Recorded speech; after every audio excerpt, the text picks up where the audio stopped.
Hey, welcome to another episode of the Coffee Break Podcast, where our mission is to share business ideas, practices, and strategies while we enjoy our coffee. And today we're going to talk a little bit of business practice, strategy, and concept. So get ready for that. Andy Pfeiffer is with us today, just like Michelle Pfeiffer. That's what he said. And we're going to be chatting with him today about communicating your message for your business to the local consumer. Why does that matter? He talks little bit about hyper-local, and he also talks about and answers the question about ROI. It's a big question that a lot of business owners and leaders have. What is the ROI for telling your story to your customer base? We're going to be talking about all of that today on the podcast. So grab a cup of coffee and get ready for this conversation. We got so much to say.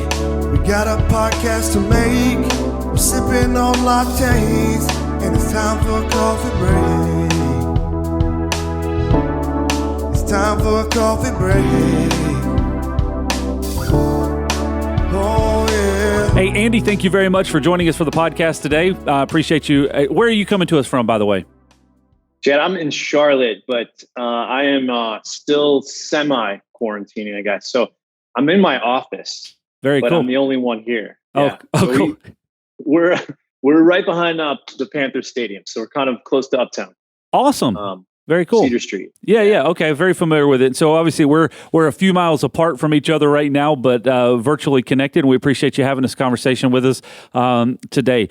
Part of our podcast every week, we do 5 rapid fire questions randomly selected with unknown point values just to get under your skin.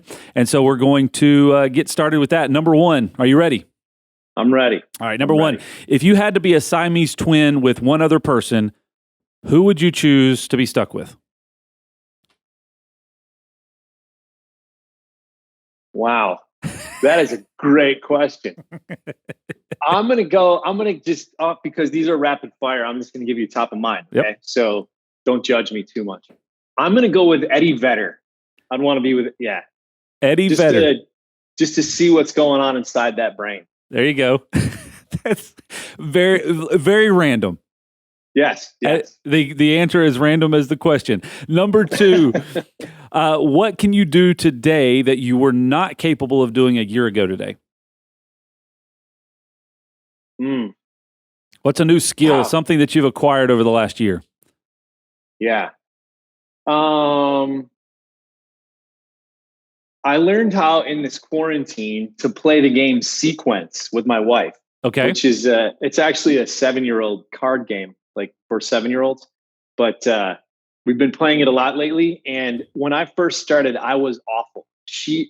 My wife and I are kind of competitive, and she beat me like 50 games in a row. I just started winning. So I'm going to tell you that I've learned how to play Sequence. There you go. I mean, if you're winning, you've obviously learned the structure. Either that or she's easing up on me. But who knows? That's my skill set. That's terrible. I know. Number 3, which is worse, failing or never trying? Never trying. Absolutely 100%. That was easy. Why is that? All the time. Why is that? I think we fail all the time. I mean, I know I fail all the time. I think failure, well, to me, failure is not really the end of the road. I think failure is good because it creates humility, teaches you what you did wrong. I mean, I'm kind of that whole theory of mindset where failure is just another bump in the road, another opportunity to kind of create character and make you. I mean, my wife beat me 50 times in a 7-year-old card game. So yeah. I'm of the mindset that I'm going to, one day be really good at Sequence and be on ESPN, the Sequence ESPN gaming show. Because there's nothing else to show on SportsCenter right now. But yeah, so you could have just said, no, I don't want to participate, but you failed. And so you've gotten better at it. Exactly. I mean, that's a huge question. I'm a huge proponent of that. There's a book that is called Mindset that I gave to all of our employees. We talk about it all the time. And it's just like, you kind of have 2 choices, and right? Like you're either hardwired to believe you are this set person with set skills and set character, and you will accomplish the max you can of the skills that you've been given by God or whatever it is, or you're this ever growing, ever kind of challenged person. And if you look at things that way, then failure isn't really something that's a negative. It's just really a time. It's a milestone. Yep. You know? Always learning mode. All right, number 4. If you had a chance to go back in time and change one thing, would you do it? I've been watching the show Outlander. I don't know if you know the show on Netflix. Okay, No. well, the girl goes back in time. So there's this conflict. They address this. Like if you, I'm getting really probably too deep. No, like this is not too deep. Right. This is where we go. Yeah. So if you change something in time, Mm-hmm. do you then change everything else that happens after that? Right. So I guess that'd be the question. So like an Outlander, they're like, could we stop the American Revolution? And if we do, then what happens? Because there's all this bloodshed. Is it necessary? There's all these things happen. So I know you're pinning me with this question. I would say I'm going to go with no, even though I would love to. Obviously, I'd love to stop like the Holocaust or segregation and help along, stuff like that. Slavery, horrible things. But if you do, I wonder if you also don't create another monster. Mm-hmm. Well, it goes back to the question number 3, which is worse, failing or never trying. And if some of these things didn't happen, then what are the lessons that you've learned out of it, or what are the advancements that happen because of the events I wouldn't change anything either. I'm in agreement with you. I think that's just part of it, man. It's the part of life that brings you to the next point. So yeah, very cool. All right, last question, number 5. What 3 words would you use to describe the last 3 months of your life? Well, number 1 is outdoors. Been way more outside. I love that. Sheltered, right? We've been in isolation. And weird, like just not understanding what's going on. I can't get a grip, Yeah. So outdoor, sheltered, and weird. Outdoor, sheltered, and weird. Yeah. It sounds very hippie-ish, what I just said, Hey, but it's been life for many of us. I mean, I was trying to think through the 3 words that I would choose, and they would probably always revolve around this right here. The last 3 months of my life have been sitting, cameras, and coffee. So that's basically what the whole last 3 months has been a part of. But cool, man. All right, I appreciate you playing along. 5 rapid fire questions. You had a score of 913. So congratulations. At least I didn't fail. Well, who says that it's failing because nobody knows what the scorecard is? That's right. Cool. So thank you very much for being here today. Again, a couple of months ago, one of your associates, Michael Hernandez, joined us on the podcast, and we had a really good conversation. And he actually connected with me on LinkedIn and said, "Hey, you should really have Andy on the podcast. He's got some really great thoughts to share." And so hopefully you're ready and prepared to drop all kinds of great wisdom for us today. Well, Michael is my number 1 fan. Yeah. I think Michael believes in me more than I believe in myself. So I hope I can, I live up to Michael's expectations. That's kind of what my motto is. Hey, it's good to have people that believe in you. That's one thing to spur you along. So, give us a quick little spill of what is Arthur Elliott and how did it become what it is right now? Well, the short answer is the tactical, like hand-to-hand answers. We're an ad agency, right? But since we're an ad agency, you can come up with all these cute things like we're an idea factory or things like that, right? Sure. So I think personally, though, what I'm trying to do is not only create a place where people like to work, but clients that like to work with us. I mean, we're going to hopefully in there produce something that's really great, help people move forward. Some of our clients are going to be like, I don't really care about anything. I just want sales. And that's fine. But we really want to at some point recognize we got to wake up every day and come to work and work with people, whether that's internally here in the office or with these clients. Yeah. Do we enjoy that? Are we doing a good job? Are we moving forward, growing, all that stuff? So, I mean, I think it's a place of growth for sure. It's a lot of fun. We had a great culture. We worked really hard we work hard. There's no doubt. We work hard on the culture part too. So, yeah. So the short answer is obviously we're an ad agency. It's 2020. We're a digital ad agency. So if you're not I don't know what you would be right now.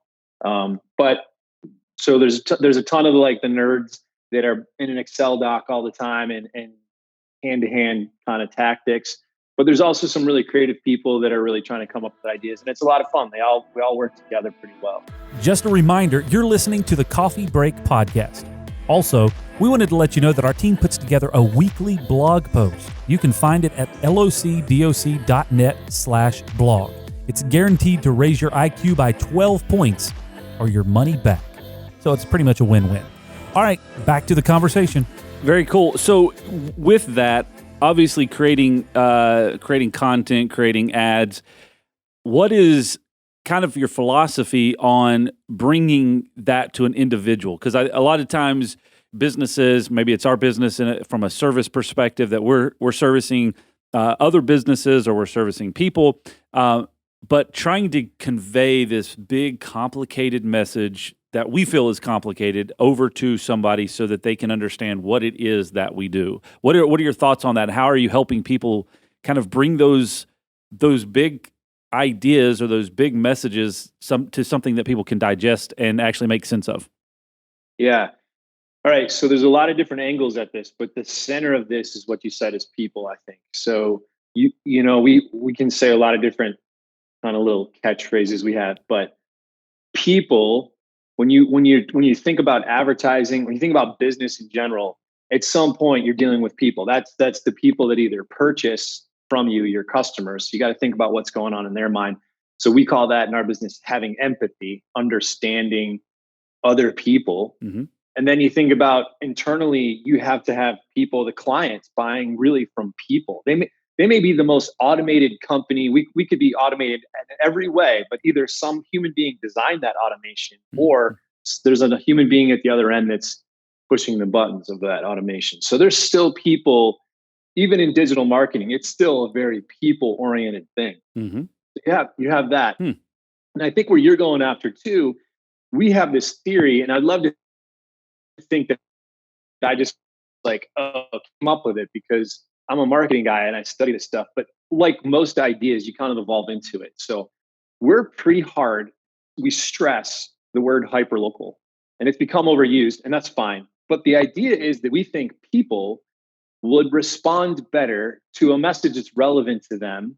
And in most cases, that's a local message. Like if you were to say, like you put an address on an ad, and now all of a sudden it becomes relevant to me because I know where that is. It's in Charlotte. Mm-hmm. It's not just a Super Bowl ad that goes across the nation and like, oh, that's cool. That Budweiser ad is cool, and it's a brand message, and I resonate with brand. And maybe when I go to Harris Teeter next time, I'm a Budweiser because I remembered the ad. But really, a lot of that is just recognition of brand and a lot of entertainment value and all that. Yeah. But like getting someone to move, like if I want to drive traffic to you specifically, I might mention that you're right here in Charlotte and that you're easy, like that gives me more of a human to human. Now you're real to me, yeah. Right? You're not just a massive brand. So we deal a lot with clients that are looking for that human touch, for that kind of hyper localness. And like I said, it evolved. So we started with my first client that I had in my extra bedroom in my house was Napa Auto Parts. And I had like one little small piece of it. And my job was to handle 70 stores across the state of Arizona. And they basically trained me as a client how to do this by default. So my job was to make sure that every store showed up on the map, essentially, so that I could speak in every town. And so suddenly I started to think like that, right? I started like, how can I get people in Coolidge, Arizona to go into this store? So I started to realize, like, what do people in Coolidge want? What are they talking about? What's their are they really like into high school football sports, or what's the thing that's going to drive them to recognize that this guy's local and they're local, and I'm going to try to put the two of them together. Yeah. And that's kind of what the idea of hyperlocal is. So now if we do an ad for a rubber like a Michelin ad or something like that, we're trying to put the location of the Michelin service center on there, so people know like that guy's down the street. Yep. And I also think, and this is more anecdotal, I don't have a lot of proof on this, but I do think people have a little bit of a soft spot in their heart for recognizing the local business owner. there's this idea, right, that Shop Local Tuesdays and all this, like people will more than likely support, like, I don't know if you've done this lately, but because of this pandemic, I go to the Rhino to get my coffee and it asks me for a tip. And I'm like, well, yeah, I'll give you 15% because I want these guys to stay open. Yeah. Mainly because I don't want to cook my own breakfast. But more so, I feel like I want to support my local neighbors, and I want them to support me. So maybe that's just me. But I do think that that localness that you're kind of touching on is really important in advertising. So that's kind of our mindset. So I'm intrigued by this because I think for a lot of small businesses, the mindset. Now, let me say, from my perspective, I've spent a large number of years trying to, I guess, market ourselves as a bigger business that reaches a broader audience or a broader region. And now, I'm hearing you say this, and I don't disagree, but I'm just now trying to reconcile the spread of a more broad area to now getting back to being more local. And I understand you just mentioned Napa. That makes a lot of sense because it's a big national brand that has individual stores. So from a small business aspect, because I mean, you just hit on a lot of different things from a local business perspective, but from a small business that serves more than just a Rhino market and deli, more than just a local coffee shop that serves that direct region. How do you keep those things in balance where you are local and you're not just the big national brand where you don't have that personal touch, but also you do have a larger coverage area? Wow, that's a good question. So I don't know if bigger is necessarily bad. Right. Mm-hmm. That's not true. I think it's just an approach. So I would say that if you're Napa and you've got multiple locations, you're kind of just taking a major brand and breaking it down and saying we're here. Like Ace Hardware does a pretty good job of this too. People start to recognize Blackhawk Hardware as their local hardware store, even though they're attached to a larger brand. Sure. So there's kind of like, I guess it's perspective. Which way are you coming from? Is it a big brand that goes down, or in your case, you're trying to scale up? And I don't think there's anything wrong with that either. I think the important thing would be to recognize, kind of we're here and we're available for you. And I'm going to jump to a conclusion and say, well, you're in Raleigh and you're in Greensboro or you're wherever it is. Like you're still locally relevant to them, but you could be spread out across the Southeast, sure, and still have that local touch. So it comes back to that word people and empathy, right? If you understand what they want, and you come across as this, we're a huge big box store and we don't really care about individuals, but we're low price, so yeah, that's not your angle. I don't know. It's so I think the answer to that is not necessarily focusing on the size of you, but the message and how it can be relevant to those people locally. No, that makes sense, and I think that kind of hits on some of the questions that I had. Was why do local messages matter? Like again, if you're trying to try to grow your awareness, but then you have to also get more focused on. Charlotte, we're here to serve you. Rock Hill, we're here to serve you. Fort Mill, we're here to serve you. Kind of really breaking it into those smaller segments, but then it's I guess multiplying your message rather than exactly. Okay, exactly. And look, there's other things you can say too, right? You may have some value props. You may want to talk about how you're better than your competition. You may want to say, hey, we're a really bunch of great guys. We're a lot of fun, or we do this and they don't. I mean, there's so many other things to say. But I do think just that understanding of what the customer's looking for. Maybe in your business, they don't want a local. I'm trying to think of an industry where someone doesn't want the local guy. They want the big box. They want the heart. I don't know. And I could be completely wrong, but well, I think from what I've dealt with in the past, there's a level of stability. Right, so especially if you're a service provider, a level of stability with a larger brand versus the local. Are they actually going to be here next week or next year whenever I need them again? Or am I going to constantly have to be shopping the service provider? So I think there's a component of that is essentially trying to present a level of stability, but also a level of locality. Right. Without a doubt, without a doubt. You know, you look at like an ad that comes in mind, or an ad campaign is Morris Jenkins. As cheesy as they are, you know, right? You can tell that guy is local. He's probably in Charlotte or somewhere close, and you get that. But they're big. I mean, they're everywhere. So, you know, there's regionals, there's all this stuff. I don't know if focusing on the local part, we actually try to get away from the word hyper local internally. We're trying to find another word. Yeah. And we go back to like relevance and empathy more so than location, because you can end up in this conversation of like, how does that work for me if I'm trying? Well, how does it work if I'm a website? Yeah. That doesn't even work. So yeah, these are really good questions, and now I'm completely stumped. I feel like I'm letting Michael down. Yeah, I laugh at the Morris Jenkins comment, because whenever we talk about advertising campaigns or marketing ideas or brand awareness, like Morris Jenkins is the thing that comes up. And I've been doing my absolute best to try to get Jonathan Bancroft on the podcast, because I want to understand more of how that process works. But it sticks, you know, as quirky as it can be at times, it sticks. And but anyways, it's a very interesting idea, because they are a massive company. But when you see the way that they've been able to communicate their message, and maybe that's something we have to figure out how to dissect, or reverse engineer. But when you look at their messaging, it feels like you're seeing the guy that's getting ready to come out and service your HVAC unit. Does. He's got that Southern accent. You know, he's not from New York City, right? Yeah. You know they got, yeah. My friend shoots those. I'd be happy to. I can even put his phone number up right here. I can give you his name. I don't know. No, he's admitted, the guy that's like the director of the shoot, that you know, hey, it's cheesy, but they're never going to get away from it, because that's kind of the direction they're going, and it's working. Yeah, and people recognize the ad. Hey, thanks for listening to the Coffee Break Podcast. If this information has been helpful to you, or you just really kind of like our theme song, can you help us out by rating us on whatever app you're using? And if you get really fancy, how about sharing a screenshot on Facebook, Instagram, Twitter, or LinkedIn? Okay, enough of all this. Let's get back to the conversation.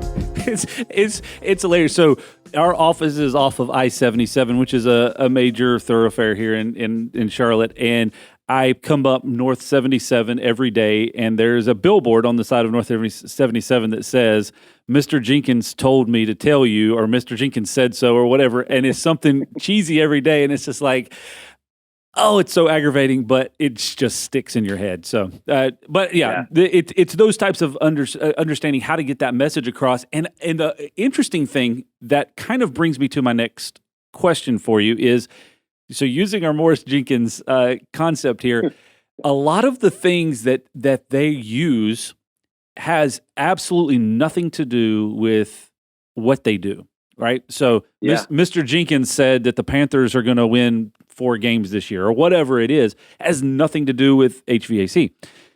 That's a really poor prediction for the Panthers too. But anyways, how do you talk to your customers on communicating or connecting with their potential clients outside of kind of the value add proposition? Outside of it is that just exactly what they do, but how to connect with them on their level. Well, I think kind of that's a good question, and it relates back to the other one too. One thing I was going to say is, Goodby Silverstein. They're like the Babe Ruth of advertising, right? They're these guys. And one of the things they said that I always remember is like, bad advertising works, and good advertising works too. It's when you don't advertise that it doesn't work. Like, the death of a brand is invisibility. It's not necessarily, you know what I'm saying? So what that also says to me, which actually one of my clients said a long time ago, is that there is no silver bullet for what we do. There's no wrong. Well, there's multiple right answers. Let's say it that way, right? So you could go after the value prop, and you could hit that hard, and that could resonate with people. Or you could go after the human part of Morris Jenkins, where you're constantly showing the face of the owner, and he's got that Southern twang, and it's cheesy. And once in a while, Luke Kuechly shows up, and he's just being relevant. He's just being locally, kind of, somewhat, but he's local, and you know what they're trying to do. I think the part you can go wrong, you definitely go wrong, and you've probably seen this, is you see an ad and you're like, that was hilarious. What was that for? Yeah. now you've just wasted a lot of money. You made people laugh, but they didn't tie it back to anything. Sure. I do think you can do that. I mean, so beyond being just not advertising and being invisible, you can also kind of screw yourself up by not tying the two together. So how do I talk to our clients about that? I mean, pretty much, there's a lot of back and forth with a client because you have to consider what they want. And you're also trying to get them to see outside of their own box that they've super hard. That's one of the hardest things we have to do is help a client understand that maybe their baby's ugly, or maybe they're just viewing things from an internal out perspective and everyone else sees it a different way. Yeah. And trying to not piss them off so that they leave, but get them to move in a situation where like, hey, and so sometimes the clients come to you and they're like, just do it, man. I know you guys have come up with something and I trust you. And that's like, you can work for free in those situations. You're like, oh man, I'll wake up every day. A lot of times though, they're like, I just need sales and this is what I'm trying to sell. And I have to sell it because of an internal problem I have. Maybe I've got too much inventory of this particular thing. I'm making this up, but yeah, I got too much inventory, or my boss is making us push this agenda. You guys got to help us push it. And we're like, all right. I would say that like the 80-20 rule, 80% of the time, that's what's happening. There's something that happened inside the company and they're trying to say, put some marketing dollars behind this and get it out. 20% of the time, it's a straight from scratch cake you get to bake and like pass out. I mean, at least that's what I've recognized. Well, now, granted, we're not, on Madison Avenue where people are driving up with a suitcase full of money and letting Don Draper pitch them. I mean, that's not what we, unfortunately. Sure. So in the real world of advertising, I think that's what happens. Like you guys have a product, you're trying to sell the product. You need to get X. If you don't sell that product, you're not going to have money for a marketing budget. Yeah. So you dance between the line of being exceptional and coming up with something wacky, but also talking about the product and the value prop so you can sell it. And you got to understand where they're selling it. Are they online? There's a lot of things that go into that mix. So I say this, and maybe I'm talking too much over the question, but like there are many people that come up to me sometimes throughout my life, not many, but there's been people that come up to me and they're like, I got a great idea for an ad campaign. And I was like, that makes no sense at all because you don't understand the problem. You don't even understand. You don't have a product for that. What you just described to me was a great SNL skit. You should pitch it to Lorne Michaels because I can't apply that to what we do every day. You don't understand all these other issues that are circulating underneath that. Can you copy this key? That's a question we get asked about 3,422 times a year. And how can you actually be sure that the person who asked that question is supposed to get a copy of that key? Well, we think you should always know who can copy your keys to your business and your home, because it could be your neighbor, an old employee, a contractor, or even worse, your mother-in-law. At Loc-Doc Security, we believe in protected key systems, so you always know who has a copy of your key. To find out more, visit locdoc.net or stop by our Charlotte location. Loc-Doc Security, helping you protect your people and your property. So I want to get your thoughts on two things. One, what is the problem that the product solves? So that's one, and then I'll come to the second one in just a second. Is that kind of what you're just saying? What is the problem that the product solves or that the solution fixes? Is that the message that you're trying to communicate, less of just this is the product and go find a problem? Yeah, definitely. Because if you do it the other way, like you got to, here's what I'd say, back that even up further, okay. Stress to understand the problem, really understand the problem. So then you can come up with solutions for the problem. Because otherwise, you're right. What you end up essentially doing is square peg, round hole. And you're like, I've got all these solutions and great ideas, or I've got this ad campaign, but it really doesn't address what the product does, or doesn't address the guy who's the marketing manager who's got an inventory problem or whatever it is. So yes, you need to understand the real problem before you can even begin to have empathy and start to create a campaign. So I lied. Instead of two things, three things. The second one is do we focus too much on the features of the product and less on the problem that the features of the product solve? It depends. It depends on the campaign. Yeah, you could say yeah. I mean, you have to add in one more thing in that whole scenario is emotion, right? So maybe you're focused too much on one side of the features and benefits of the product or the value prop. Maybe you're focused too much on the problem. Maybe you also have to address the fact that people may just buy this because it's cool and because they relate to it, or because they're afraid if they don't have it, they're not cool, or all those things. So emotions weave into this kind of maze of stuff too. So I would say, I'm not sure I'm totally answering your question. I'm not sure I'm answering any of your questions. I'll let it back up. But I would say that there's a delicate balance between both of those. And I would be in a court of law pinned if you told me to, like, you have to choose one. I'd say I can't. I think you have to understand what we call in our business the position, right? So this is one thing that I'd back up to and say, guys, do we understand the position? So the position is described to me when I was a young lad is like a ladder, and it contains many things, but on the ladder is rungs. Mm-hmm. In order for you to have a position, you have to have competitors, which creates a market, right? So the position statement essentially describes the product and its value proposition and what it does, who it does for. Mm-hmm. So you've got the customer, and in that you've got the product. So you got the product, then you got the customer, and then how it fits among the competition, right? So that's your position statement. It does this for these people because it has this value prop and amongst all these other people. So it's like this ladder. So the way I describe it to people is like, you have a ladder, and a long time ago, I used to work at Coke. And on that ladder, there's Coke and there's Pepsi, and they're always vying for the first and second rung of that ladder. Sure. And you can go ahead and create, which they did. They create a whole nother ladder and have the Uncola. And now you got a battle over here for 7-Up and Sprite. Yeah. You can keep creating these positions and stuff like that. That's one thing you can do. Another thing you can do is be completely fine with being third or fourth on that ladder, because RC Cola could compete with Coke and Pepsi, but they're like, we're not Coke and Pepsi. We're going to be fine here at fourth rung. So you have to, the basic of everything in my world is the position statement. Mm-hmm.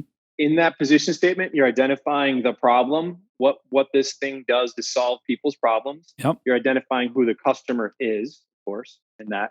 And you're identifying the actual features and benefits of the product as well, right? And you're identifying what is everyone else saying. So how am I different from everyone else in this whole world? So another way to look at it is we say the 3 C's: customers, company, competition. Company would be all your value props and all that stuff. But if you don't identify all of that, then you're kind of you got a one-sided campaign. I follow with you. And to answer the other question, Coke is always number one on the rung. Last question for you is I would imagine that you've heard this question or this statement over and over again. ROI. Mm-hmm. How do you respond to that? You run, usually run. Yeah, look, you know what? Here's another anecdotal thing I'll give you. There's a thing called marketing attribution. The client needs to understand, we try to tell them this right off the bat, that inevitably they don't listen because it's their money and they've got to define an ROI for their boss, or it's their personal college kids' tuition that we're playing with. And that's like really bad. But you at some point, you've got to come up with a metric ahead of time and say, can we agree that if we hit this metric, you guys will do the rest? Your website will take care of the rest of this e-commerce. Your receptionist will actually answer the phone and close the deal or whatever it's going to happen. There are a few instances where we have carte blanche control. You can do everything you want, mainly in e-commerce, where you can place an ad campaign, let it run, and follow that all the way through to completion of a sale. But marketing attribution basically says, there's this cartoon I use all the time. This guy walks by a billboard and there's a pair of shoes on it. Then he goes home and he's got a direct mail piece to the same pair of shoes. And then he goes to TV and the shoes come up, right? You get my gist. And then he goes in the store with his phone because he got an email about it. Yep. He's like, hey, and everyone goes, put all the money we have into emails. It's working. Yep. To us all the time. But we don't know that guy didn't see 7 other things before that happened. And so, yeah, if I was a CMO, I might be like, put all the money in an email. But I also have to recognize that nothing works in a vacuum. There's no silver bullet. and you just got to keep trying. So ROI is a really hard thing to capture because you're dealing in you can shoot yourself in the foot if you focus too much on a marketing campaign that has to deliver an ROI. You got to look at the global view and go, we spent ad dollars from January to June and our sales went up. Okay. Definitely everybody's trying to figure out why. I'm not saying stop, but don't throw the baby out with the bathwater. Yeah. You know? No, I appreciate the response. It's I think the initial response to that run is probably the best answer to it. But it's very interesting because it is the age old question, especially in the small business world, is how do you get the ROI out of the marketing? And I honestly think that what you said earlier is the answer to it. The death of a brand is invisibility, and that is by far. I think that is the answer to what is the ROI. You know. Is invisibility, if that's what you're going after. So very interesting. Andy, I appreciate your time today. I appreciate all of your input, and I think that Michael will be very proud of everything that you said and shared today. I'm not sure I answered any of your questions, but I did get all my quotes in that I wrote down. I'm like, no, I didn't. And there's a wall of quotes on the other side of the room in your office. You're just reading them all off. Yeah. Make it fit. Very cool. No, this is awesome. Thank you, Chad. Hey, Andy, thank you very much for your time today. We really appreciate you joining us. Lots of valuable insights. I've got a couple of notes and takeaways and a couple of quotes that I've documented down, so we'll be able to use those again in the future. Really appreciate all that. For more information, you can check all of the links to Arthur Elliott down in the descriptions below. But if this is your first time watching or listening to the podcast, we want to invite you to go check out all of the other episodes that we have. We have over 90 episodes. We're coming up close to our 100th episode of the podcast that we've been publishing out every week, every Tuesday at 9 a.m. For nearly 2 years. And so we want to invite you to go back and check out some of the old episodes because there's much more content and topics just like what we talked about today. To find out more about that, you can go to Loc-Doc.net/podcast. All of the information is there. You can subscribe.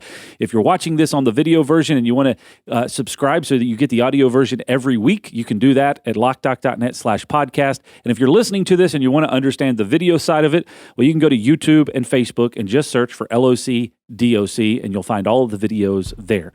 We appreciate you listening and tuning in each week, and we'll see you next time right here on the Coffee Break Podcast.